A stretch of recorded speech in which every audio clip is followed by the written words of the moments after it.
Thank you, Chairman. Thank you both for being here. Mr. Horowitz, can you remind us who Cheryl Mills and Heather Samuelson are? Ms. Mills was a counselor at the State Department during Secretary Clinton's tenure, and Ms. Samuelson was also in her front office. And why do they show up in your report? Well, for several reasons. On the one hand, after they left the State Department and Secretary Clinton left the State Department, they culled through Secretary Clinton's emails to decide which ones they concluded were work-related and which ones weren't. And the ones they concluded were work-related were ultimately forwarded to the State Department, so they were involved in that process. In addition, they appear, as we describe here, at Secretary Clinton's interview on July 2nd, representing her as her lawyer. So they have professional relationships in the government, professional relationships outside the government, compensated as lawyers, personal relationships and political relationships, and they're allowed to accompany Secretary Clinton to her interview.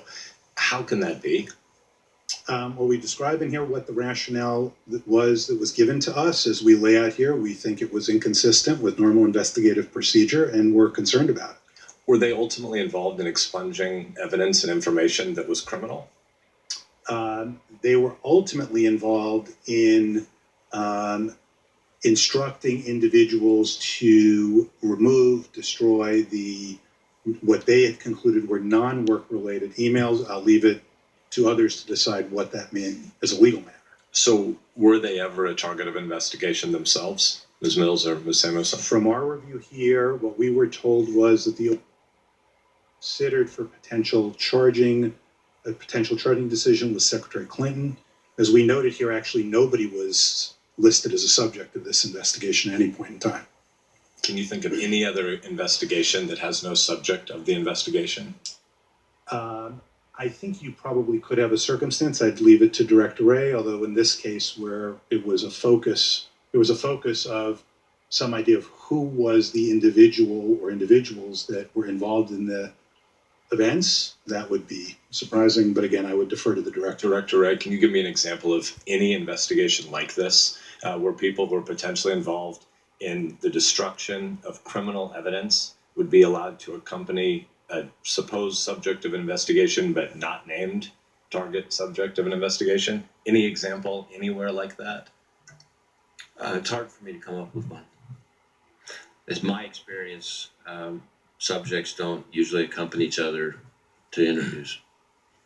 I asked Director Comey about this in a hearing, and I think probably spring, summer of 2016 on the Homeland Security Committee, and he said that when you're trying to get information out of a witness who maybe, or a subject, I don't remember the term, the noun he actually used, but when you're trying to get information and you're trying to compel them, and it may take a long time if you have to subpoena them, you would do things like this. Can you think of any examples like that?